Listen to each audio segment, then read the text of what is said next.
Netcasts you love. From people you trust. This is Twit.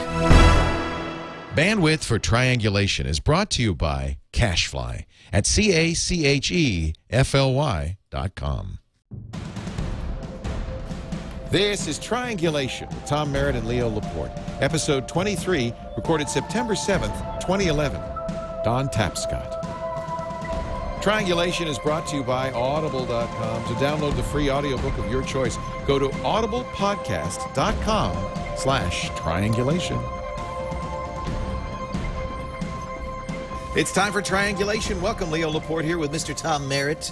And this is the show where we talk to the biggest, best minds in the biz about the world, and we've had so much fun doing this show. We've had some great idea people. Well, we got the idea person of idea people. This is a guy I've known for quite some time, Canadian.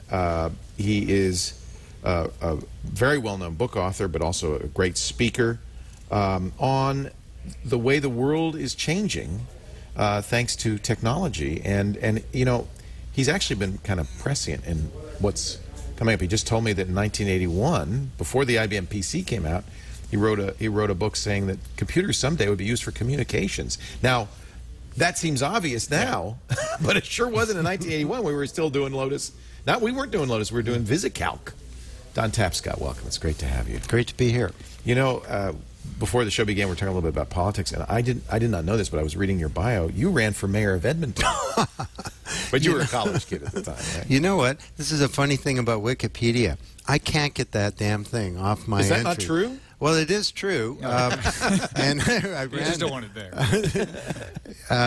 But there is an expert on Edmonton municipal politics who's so determined to keep that entry in my Wikipedia. I think that's a great look. That's the first fact I went for.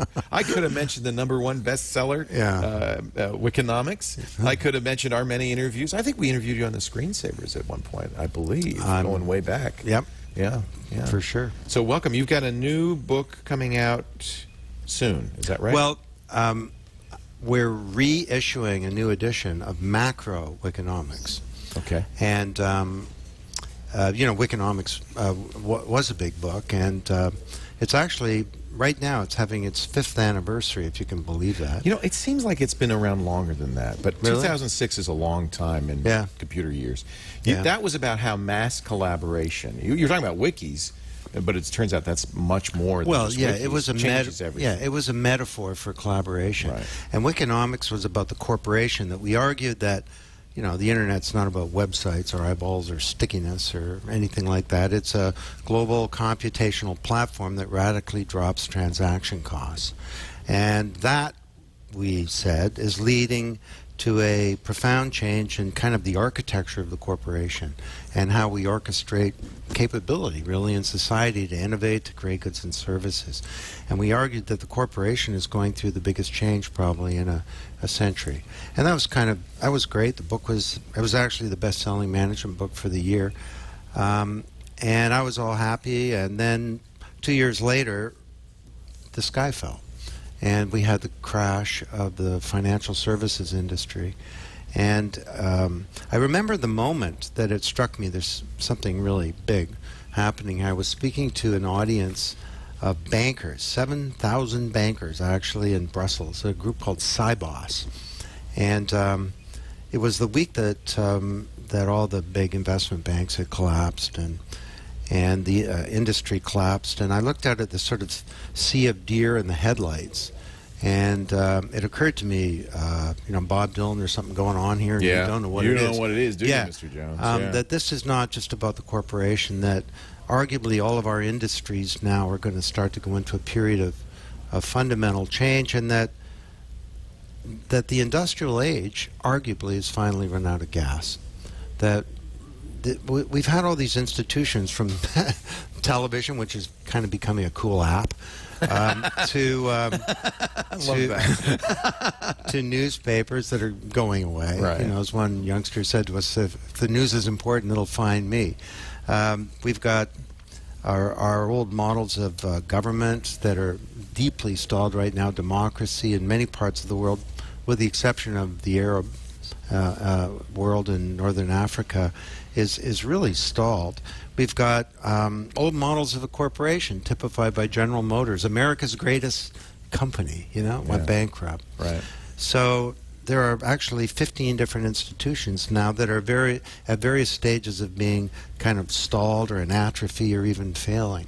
And we shouldn't be surprised, because the industrial age was kind of a great age, and it created these old institutions around an old modus operandi that was a broadcast, kind of one-way, mass production, mass media, mass education, mass marketing. Great era of centralization. Yeah, and everything leveraged those economies of scale. Yeah, and it was about scale and economies of scale, and it was about one way, and everybody out there was an audience. Right. Whether they were voters, I mean, you vote, I rule. Right. Whether they were watchers of television, whether they were students, Hey, we talked about that last time. We talked about the change in higher education. As well, I'm a professor. I have knowledge. You're a student. You sit down, shut up. Yeah. Get ready. Here it comes. It's still the model in France. It's exactly how. Well, you walk into education. a typical lecture theater in a university in the U.S. Yeah.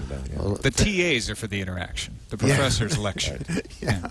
I know. Well, as one TA, as one student at Harvard said to us, why would I go to a lecture where there are like 300 people and it's a TA talking to me about Peter Drucker when I can go online and essentially interact with a real-time Peter Drucker? So the smartest kids in the U.S. don't go to lectures. I mean, the big maybe thing, don't go to college. Well, that's becoming an issue too. I think the university is on the threshold of losing its monopoly on higher learning. So anyway, so is this as big a disruption as the industrial era was to the pre-industrial era? Well, that's my view. That if you want to understand what's going on, you don't go back to 1991 or 82 or even the Great Depression. You have to go back a few hundred years where all around the world we had a similar era, and there was a means of production called feudalism. It was a political system, and it was an agrarian economy, and knowledge was tightly concentrated in tiny oligopolies. People just didn't know about stuff. I mean, you were born, you lived, and you died. There was no concept of progress. Right. And then Johannes Gutenberg came up with his great invention, and over time people began to acquire knowledge, and when they did, the institutions of feudal society started to appear to be stalled or frozen or in atrophy or even failing. I mean, it didn't make sense for the church to be responsible for medicine. Right. When people had knowledge. It didn't make sense for a bunch of kings and nobles to be running everything. And so all around the world we had these national democratic revolutions across Latin America, France. I mean, that's what the American Revolution was. It was, a new class of people in the early days of a new age saying, we don't think we should be subjects of some feudal power based over in a faraway country. You really chart the beginning of the industrial era with the end of the feudal era a century or two before. Yeah. And that was the beginning of a transition that was then furthered by steam and then eventually we had the Industrial Revolution. We had the Protestant Reformation. Right. Which wouldn't have happened without Gutenberg. That's right. Martin Luther needed to disseminate his theses. Well, in fact, he called the printing press God's highest act of grace. Isn't that amazing? Which was heresy. Yeah, well, the church was the guardian of the truth. You weren't supposed to read it on your own. Well, in fact, when the printing press was invented, all they did was reprint Bibles for the first 40 or 50 years. Well, we just kept the monks out of the scriptoria and we're good. That's all. Yeah. Thank you, Johannes. Yeah, Gutenberg, but of course that was key to the whole Protestant Reformation. Right. So we saw the creation of science, the Industrial Revolution, the modern university, the corporation, commercial relationships. Actually, the nation state really came out of that whole transition. Italy wasn't a nation state till 150 years ago. Right. So, but now once again, the technology genie is out of the bottle. Look around here. Yeah, no kidding. Yeah, only this time it's really different. I mean, with the printing press, we got access to the written word. Now everybody can be a publisher. Right. And the broadcast technology of radio and television was really an extension of that printing press model. Even in the early days of computing, I mean, when I wrote that book in '81, computers were centralized, and all they did was pump information out to people. They weren't communication devices. They were data processors. They're big calculators. Yeah, and people were recipients. Right. You know, kind of like the printing press. Well, now the internet is changing all that fundamentally, and it's not taking us into an information age. I don't think that's... This isn't the information age. No, it's not. What is it? It's an age whereby humans can network their intelligence. It's an age of collective intelligence, of collaboration, of networked intelligence. That's really the network age makes more sense. Yeah, that's really interesting. Yeah, because it's one of the things about feudalism when you bring that up that I think about is we're actually drifting back towards a different version of some of those institutions. And, they enclosed the commons, and the internet is saying, well, let's make a digital commons. Yeah. And we have decentralization of some of these industries that's centralized. Yeah. Not saying we're drifting back towards feudalism, but the idea is that everything is becoming more crosshatched. But it is, in this kind of a disruption, there is a lot of tension because you have the established stakeholders fighting like hell to keep this change from happening. Tim Wu talks about this in the Master Switch. He says, you're going to have open, but eventually these companies are going to come along and shut it all down. What is the prognosis? Do you think they're going to fight so hard that we're going to lose these gains, or? Well, I'm sort of the school that the future is not something to be predicted, it's something to be achieved. Right. And I want to achieve a very different kind of open future. And I think in many ways That's great. So don't be passive about this. Yeah, the train has left the station. We know the technology is here and it's changing things.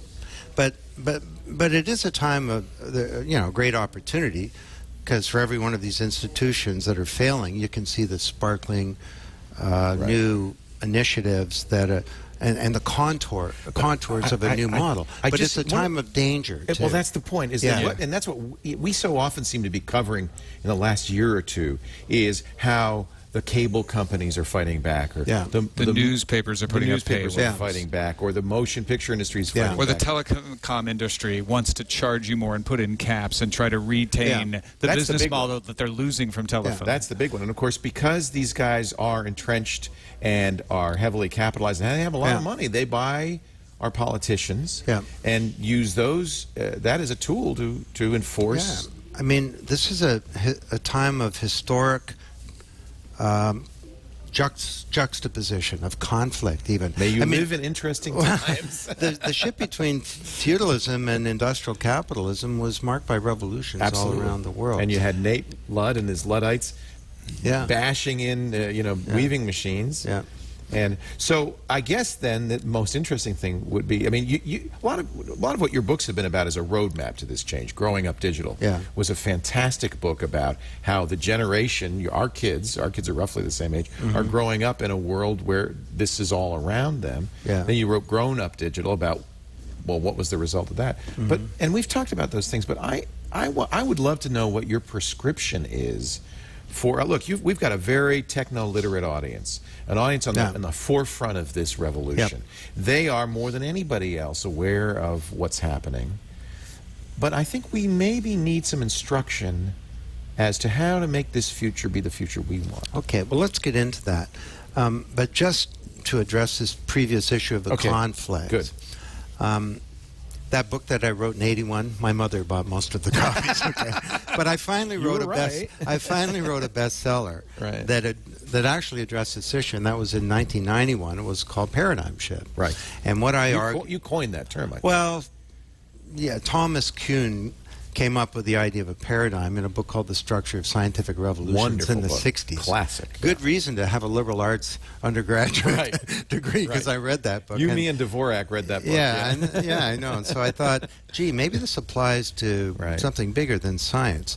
But back then I argued that, look, a paradigm is a kind of a mental model, and it puts boundaries around what we think, and paradigms constrain our actions, and they're often based on assumptions that are so strong we don't know that they're there. I mean, television. Yeah, television is a broadcast sort of paradigm. The the purpose of computing is to automate existing business processes. You know, the world is flat. And something can come along, like way back, the world is flat, it really is flat. Everyone assumed that was absolutely true. And that was the dominant paradigm for a long time. And something can happen in art or science, culture, technology, whatever, that causes a shift to occur. And when that occurs, leaders of old paradigms have great difficulty embracing the new. These things always, they create conflict and confusion and uncertainty, and vested interests fight against change, and new paradigms are often received with, with coolness or worse, like mockery, hostility. I mean, that 81... Or even violent suppression. That's right. So, the record industry is sort of the canary in the of all the ones that you mentioned. Empire Strikes Back. That's the canary in the mine shaft. And, of course, the Internet was the best thing to ever happen to them. All they needed to do was to change their business model and turn music from being a product into a service. They just couldn't do it. They couldn't do it. And so now, what did they do? They took a legal response to a business model disruption rather than a business model innovation. We're entrenched and we're not going to change, and we're going to use every tool at our disposal to keep from changing. And it's so pathetic. I mean, as a musician, it's very frustrating for me that the industry that I used to love, that brought us Elvis and the Beatles and so on, is now suing children, is hated by its customers, and is collapsing. Do you know, in macro-economics, we quote an industry insider who said the number 3 source of revenue for the music labels in the U.S. is suing people. Yeah, there you go. So how pathetic is that? And the Grateful Dead, who encouraged, pass the tapes around, bootleg. Also, somebody. Every time there's an innovation, so somebody takes the Beatles' White album, Jay-Z's Black album, and remixes it to create the Gray album. The sales of the White album go up, sales of the Black album go up, and EMI sues and puts the Gray album out of business. Yeah. There was an article circulating earlier this week about how we as humans resist creativity in other people. There's just a part of our brain that sees that as a threat and puts a brake on it because we don't like change to happen too fast. But I think we understand that, and I really do think our audience gets it. We've been sitting here time and time again talking about this, and we're living this. We know this. And yet, I think because it's hard to predict the future, it's hard to know where we're headed. I think it's difficult for us to know, well, what do we do about it? Larry Lessig says, don't break the law, change the law. But it's not always easy to do. Well, I'm not calling for armed insurrection, at least not in the U.S., but I am in Egypt, in other places. In Tunisia, in Syria. It's not such a bad thing. In Libya. Absolutely, and it's like extraordinary. It is. What's been going on over there. I'm sure you've had this on your show, The Great Debate. The revolution will not be tweeted. And Malcolm Gladwell's assertion that Twitter preserves the status quo. And when he wrote that article, I mean, me and others, we argued that actually, because his argument was that it's only strong ties that bring about real social change, and all the Internet does is create a bunch of weak ties. So there may be 200 million people on Facebook causes, but they're all a bunch of slacktivists, as he says, because just because you go doesn't mean you're changing the world. And sure, there are lots of people like that, but there are also tens of millions who are using Facebook to bring about real change. So anyway, and I argued that, well, actually, all strong ties begin as weak ties, maybe with the exception of the relationship between a mother and her baby that's sort of strong from the get-go. And there was a good debate, and then reality intervened. The truth, Egypt. Yeah, well, it started being Tunisia. Tunisia, then Egypt. And it happened almost a few weeks after that New Yorker article appeared. It was such a wonderful kind of immediate refutation of that. But it was such a strong statement about what is social media, because it's not about hooking up online. Do you know, in Tunisia, the kids were using the tools as a military tool. That snipers were taking out young people in the streets, unarmed protesters. And so what the kids did is they took pictures triangulated or got the location, sent them to friendly military units. Because when you have a pre-revolutionary situation, the rank and file of the military, the brothers and uncles and everybody of people in the street. And so these military units would go in and take out the snipers. You know, it turns out that social media is a tool for killing murderers before they can act again. So and people, when this was going on, I was at Davos actually, and there were some people there saying, nah, Mubarak, he's too strong, he's going to hang in there in Egypt. And you know, it occurred to me, actually, I don't think he will hang in there, and the kids are not going to go home, because if they did go home, he would hunt them down and he would kill them. So so that, you know, I call them Wiki revolutions. Now, of course, you know, what is to be done? What do we do now? Yeah, I mean, the internet, turns out, not only drops transaction costs for the corporation, it drops the transaction and collaboration costs of dissent and of insurrection. But it also, because these things happen so fast, they leave a vacuum. I mean, up until 8 months ago, all revolutions in human history had leaders. Right. Who runs Egypt today? We don't have a leader. Yeah. So it's not that guy from Google who started the Facebook page. No, that's for sure. So this is creating a very kind of dangerous situation where these vacuums can be filled by, you know, by Islamic fundamentalists, or the biggest danger actually in Egypt is that it'll be filled by the old regime. Right.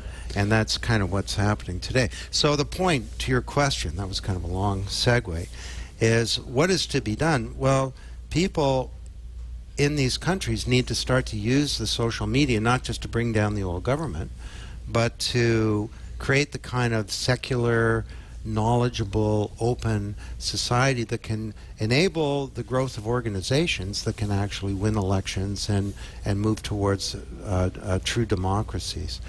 And so that's a really big challenge, and there's a lot that the West can do to support that. I was actually, I can't say much about it, but I was doing a briefing at the State Department recently on this, and that was one of the big themes that we were talking about, is how to use social media to move forward towards secular societies. I think that is spontaneously happening, because I think that what happens is there's a currency of information about this stuff that gets circulated among all of us who are on these social networks, and it moves, maybe not lockstep in a linear, direct way, but it moves eventually in this direction. We're slowly working that way, I think. And we see in a much less serious way how hard it is to create a viral phenomenon. If you're a marketer and you're trying to make the next meme on the internet, it has to be grassroots. So how do you do that in something that's much more important like this, to encourage the conversation to go in that direction that you want it to? It's a tricky one. Well, and I think that's the fundamental point. I mean, back to the industrial thing, the old media and all these old institutions, they were sort of one way, one size fits all. Everybody out there is an audience, but you could control it. You could control the message. You could control the brand. You could control what was being said. I mean, you know, freedom of the press, as somebody says, is a great idea, especially if you own a press. Right. Yeah, right. And the new media is, it's distributed, it's democratized. It's democratized, and it has this kind of awesome neutrality, and it will be what we want it to be. So if we want it to be a tool to bring down tyrants, it'll be that. If we want it to be a tool to organize to commit acts of horrific evil, right, or to organize against public education, like some people in the Did we see that do. in London a little bit, that dark side of the organization? I think so. And you know, that a lot of people have said that those riots, they were just all a bunch of criminals and thugs and gangsters and so on that were doing the violence. It may be true that there was a lot of just basic kind of criminal activity that was going on, but those riots were they were rooted in so much more in deeper problems, in the class nature of British society and the kind of hopelessness that a lot of people feel. And I don't know if you know, but the last time that we talked, I talked about this whole youth radicalization that could grow around the world. And back then it was, these are the real early days. And when Tunisia first happened, it was a unemployment revolution. That's what they called it. And you know, it wasn't created by social media. It was created by, young people. It wasn't. It's always the young, the disaffected, the displaced, the downtrodden. Those are the people who are most dissatisfied with the status quo. So that's where change is going to occur. Yeah, but it's unruly and it's difficult to manage, and it's a little concerning because it can go, as you said, it can go in different directions. Well, unemployment in Tunisia was 40%. In Spain, I argued back then it's 43%. Well, you saw what happened. Right. Like Spain just exploded, and it's not over yet. Now we've got the UK, and unemployment in the U.S. is 23% for youth. Yeah. So there is, I'm sure, a tipping point. Right? Yeah, and there's a big difference between the U.S. and pre-Mubarak Egypt. Well, I have to say, we were in Egypt about 3 or 4 years ago, and it struck me that there was a crisis coming purely because of population growth. The cities were growing. The country is mostly the city because, of course, it's infertile except for the Nile Delta. And it was growing 1 million people, I think it was 1 million a month. Wow. And it was very clear that just couldn't be sustained. And so something was going to give. Yeah. And is it a hopeful thing, Don, that these authoritarian, whether it's regimes or business models, don't seem to grasp what's happening and so are not able to use these tools well? Do we have to fear that they're going to start using these tools on their behalf? Well, it seems that they're clueless, which is always a good thing. If you ask me. But that won't last, I imagine. Well, and of course, the power, if you like, is actually rests with the people, which is why they want to shut all this stuff down. Right. How bizarre was that? Turn off the internet. 2 weeks ago, there was a discussion by David Cameron's government in the UK about turning off social media. It happened here. I don't know how widely publicized it was, but there were protests were going to happen in our public transit, in Bay Area rapid transit. They turned off cell phones on the platforms, so it couldn't happen. It is absolutely the most reactionary thing possible. Well, it's mistaking the tools for the cause. I mean, it's effective. Pamphlets did not cause the U.S. Revolution, right? And so you don't go break up the printing presses and end the revolution. But that always, of course, they tried to do that. Well, exactly, and that's always the reaction. That always gives me hope because it is such a boneheaded response and ultimately an effective response to this because it's misunderstanding the cause and the means. Yeah, it's an easy reaction. It's easy. It's ineffective ultimately. Here's what gives me great hope, and I'm very concerned about all kinds of things, but overall I'm fundamentally optimistic. That's what I want to hear. Because these old institutions, they can't continue along the old model. I mean, the old music industry just couldn't continue. And in fact, we won that battle. That's right. I think. But you go sadly, video didn't learn from their mistakes. We'll go through that battle again. Yeah, exactly. But you go through all of them. I'll just give you an example. The pharmaceutical industry. Okay, this is pretty hardcore, old school, traditional model. Do you know that the big pharma companies in the next year are going to fall off something called the patents cliff? They're going to lose 25 to 40% of their revenue like that. Wow. Imagine, Twit Cottage. You're going to lose 40% of your revenue like that. What do? Cut back on admin costs or something? No, you got to fundamentally rethink your business model. And it's happening now. I've been working with some of these execs, and the White House is now involved, and hopefully will convene a meeting of all the heads of the pharmas to talk about this situation. But here's what my fear is, Don, though, is that, and I hope that you and people like you are shaping this in a positive way.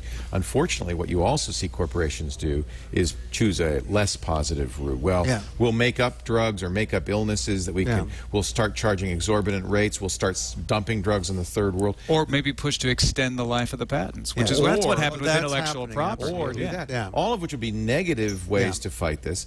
Can we push them in a positive direction? Yeah. Well, they of course naturally will do all of that, but that won't solve their problem. Good. Oh, thank God. Well, you know what they need to do? They need to fundamentally reinvent science. Yeah.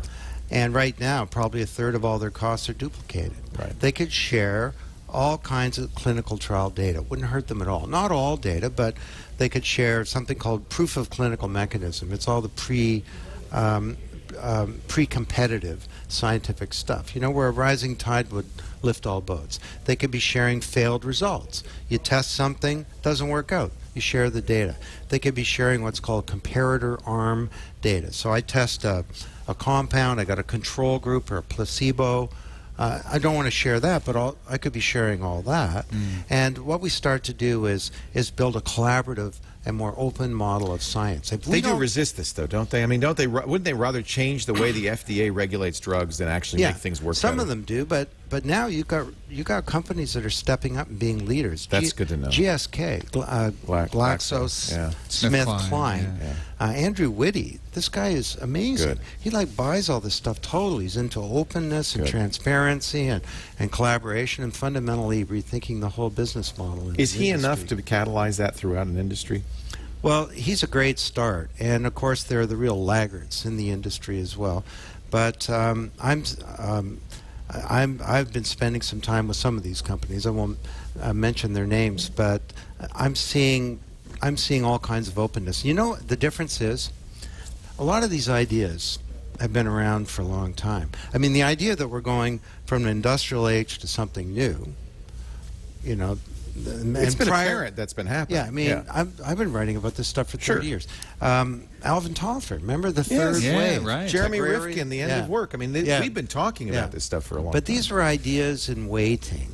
Right. You know, their time had not come, and they were waiting for a sort of maturation of a whole set of objective conditions. You know, they were waiting for the new web. They were waiting for this first generation of digital natives. To grow up and do something. Yeah, because time really does solve all of these things. It's just a matter of how fast we can make the progress. I maybe have read too many dystopian novels. I'm not convinced. You know, we made it through 1984, but I don't know. Brave New World, it could happen. Well, no, but the point is that in the pharmaceutical industry and in 15 others that we talk about, you've now got a burning platform.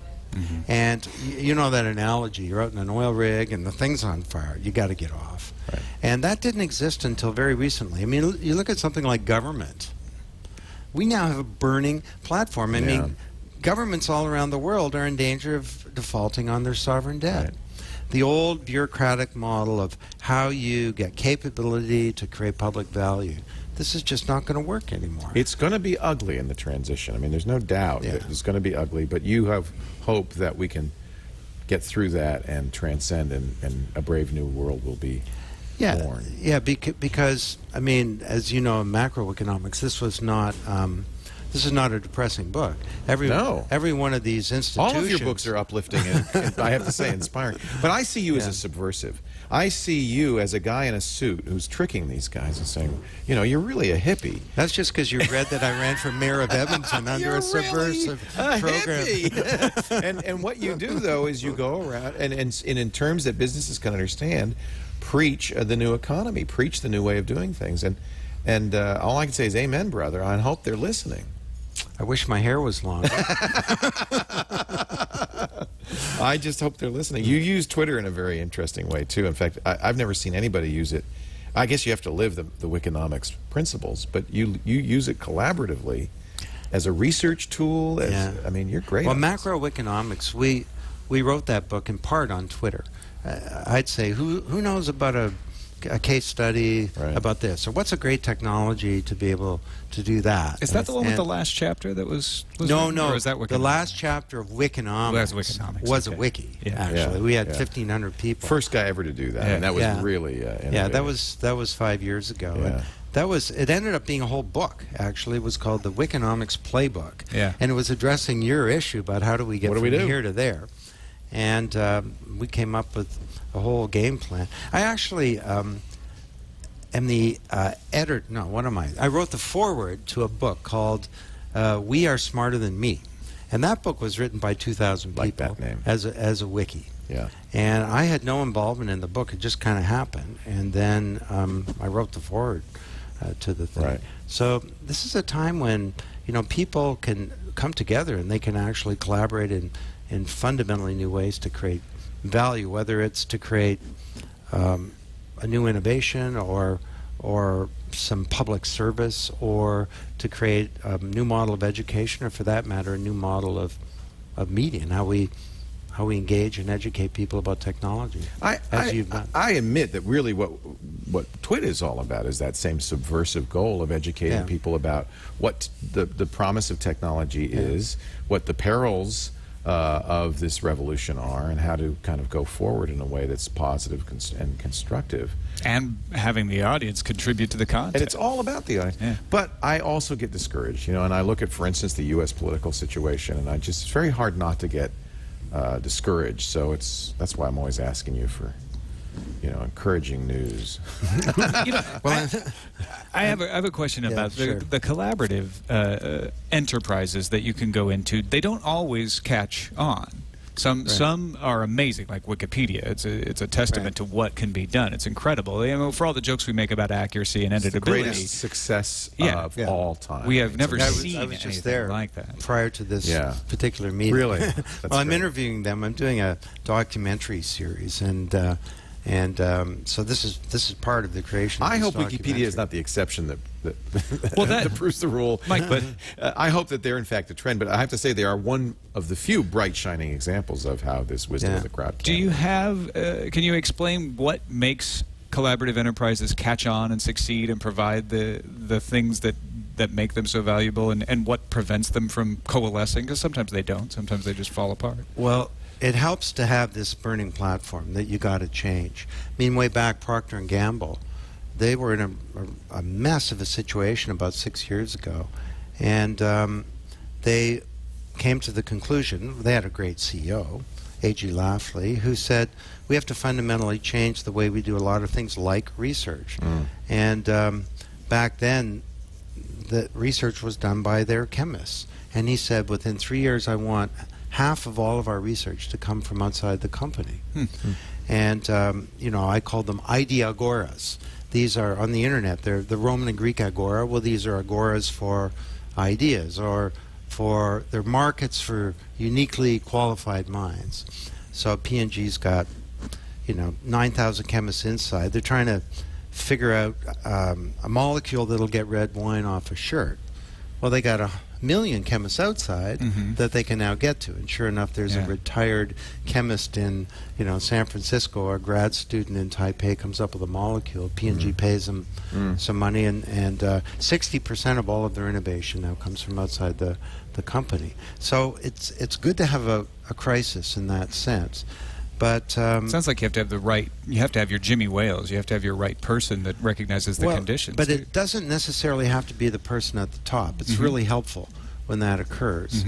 But you remember or maybe not, the great story of Goldcorp and this. Well, actually, I'll tell the story, but then there's a really great kind of follow-up conclusion from that. But this was, it was. About 6 years ago, this guy named Rob McEwen moved onto my street, and he held a cocktail party to meet the neighbors. So he said, yeah, you're Don Tapscott. I read some of your stuff. Great. I said, what do you do? And he says, well, I used to be a banker, and now I'm a gold miner. And he's a funny guy. He introduces his wife and says, here's Cheryl. She's a gold digger. But thankfully, she's a very competent person with a sense of humor.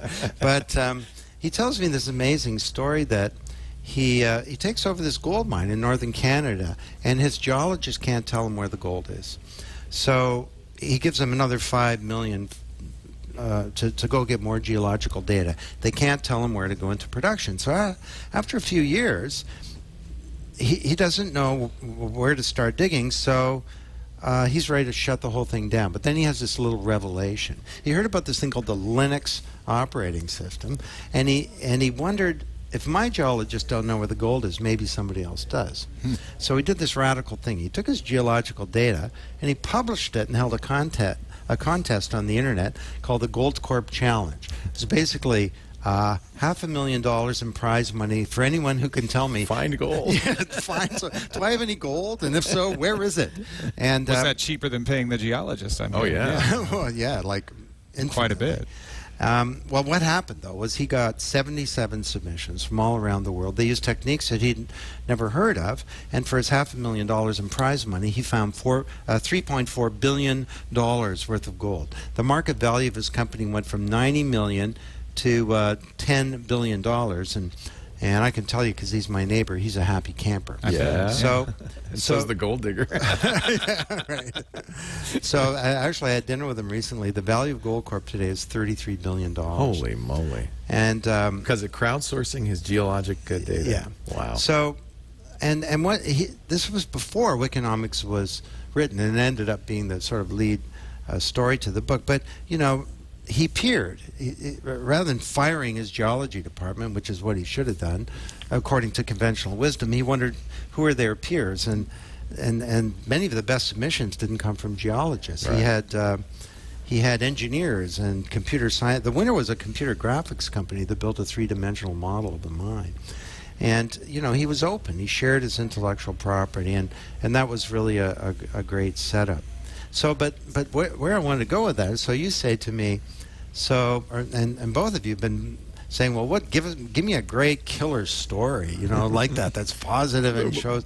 Cheer us up, Don. Do you know what? I think I've never said this really publicly, or at least on air before. I think increasingly it's getting harder and harder to reinvent your company unless you change your whole industry. Right. If you're a pharma, you can't fix your company unless you fix the pharmaceutical industry. I think that's true. If you're a bank, you got to change the whole modus operandi of the financial services industry. If you're a university, you know, you got to change the way the content gets created. You got to break down those ivory walls and start sharing on the creation of content. And we could go through every one of these institutions and argue. Sure. I mean, if you're the record industry, you got to place music in a commons and use actuarial economics to divvy up streams. Yeah. So if I listen to, you know, Rolling Stones, Can't Get No Satisfaction, some microcents go to Mick Jagger and the boys. So that's both a hopeful message, but it's also a kind of scary one, it's a little daunting. Yeah, because it means that you, as a CEO, whatever industry you're in, you need to sit down with others in your industry and start to figure out, you know, what are we going to place in the commons? How can we start to collaborate differently? What could we do to rethink how this industry operates and how it creates value for customers? You've given me a great mission, which is, if we're going to transform media, go for it. Can't just do it by myself. Yeah. We need to enlist all of our colleagues, friends, and competitors to join in with us. That'd be a heck of a conversation. Co-opetition. Do it on air. I love the idea. Yeah. Yeah. Yeah. I think you're absolutely right. Don's website, well, there's a lot of places to find you. You can go to macroeconomics.com. In fact, you're looking to rename the book, so people can go there and help you rename the book to something more accessible. Something. Yeah, I kind of thought it was the something easier to coolest say term ever. You know, Wikinomics is about the corporation. We're writing a book about civilization. Why not call it macroeconomics? But Logical. it turns out lots of people have trouble what the heck? saying it, let alone spelling it. What the? I don't know. I like the name, but all right, that's fine. I think we got a great subtitle. It's that has come up. It's one that I favor. It's called. Well, I don't know what the main title would be. It's something like Wiki World or the Power of the Commons, or how about Social Intelligence or Social Smarts or something. I don't know. I'd love to hear from your people. Do they go to watching. macroeconomics.com to do that? Well, we killed the discussion, but just give it to me on Twitter at Tapscott. Tweet Tapscott. Yeah. At Tapscott. Yep. And but the subtitle I'm kind of liking right now is New Solutions for a Connected World. Like it. Isn't that sweet? I like it. I think we need some solutions. Yeah. If you want the roadmap about how the world's changing, and I think a lot of you know it because our audience lives it day in, day out. They are the grown-up digital audience in many respects. But it's nice to read it. It's kind of affirming. It's like, yeah, oh yeah, that's right. Macroeconomics, Wikinomics, Growing Up Digital, if you want to... Grown Up. There's Growing Up Digital, the old one, and then the new one, Grown Up Digital. Yeah. And, of course, DonTapscott.com, where the conversation continues. And what's great is it sounds like the government and governments and businesses are listening to you. It's starting. I have this little business unit that has a flaw, but it's very cool. except for the flaw. It's called Head of State Advisory Services, where I actually consulted presidents and prime ministers. Wow. The flaw is it has no revenue, nor will it ever. That's a minor flaw. Yeah, I do it sort of pro bono. So if I'm in wherever, you know, I'll meet with the head of state. So I'm off to Colombia in a couple of weeks. You had some thoughts about the EG8 summit that Sarkozy invited me to, and I wasn't able to go. Yeah. I sent Jeff Jarvis in my place, and I think he did a good job Yeah, of he did disrupting. Yeah. I was very proud of him. Yeah, Sarkozy, how do we control the internet? It's like, how do Help us control Imagine, you know, 100 years, how do we control the use of the telephone? People are going to be on there, and they're going to be talking to each other. How can we they're stop going to be making I think there were some other French leaders that tried to control things that didn't work out so well. Well, the thing that really bugs me about him is his views about intellectual property and this whole like 3 strikes law around stealing music. We got to blame, I have to say, and I'll take, as you're a Canadian, but as an American, we'll take responsibility for that whole notion and ACTA. And the attempt to get the world to follow along with our, you know, our content companies' needs. Yeah. It seems to fail. And I think, you know, people like Michael Geist, who discovered the language in ACTA and then distributed this secret treaty so that it shed some sunlight into this, and I think that helped. Yeah. And so this is the internet he's a great guy. Healing itself in a way, you know? Yeah. No, it is. Because these governments need secrecy. They really need us to be in the dark. That's how they control us. Well, and all around the world, governments benefit from lack of transparency. Absolutely. You know, sunlight is the best disinfectant.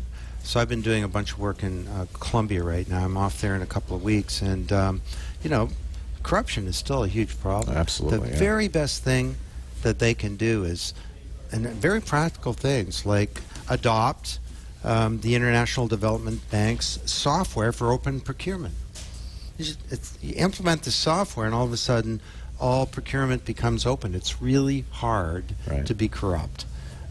When you can do it, probably, but in that environment, it makes it very difficult. You remember Naked Corporation, you're going to be naked, so, you know, fitness is no longer optional. And what we said in the book. This is another book that nobody read. This is 10 years ago. But if you're going to be naked, you better be buff, you know.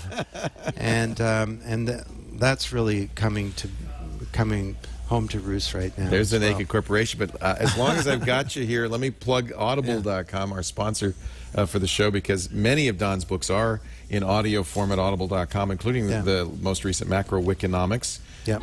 And I haven't listened to this, but I'm going to have to put it in my wish list. If you can pull up my screen, can you see that, Chad? If you go to audiblepodcast.com/triangulation, you can get this for free.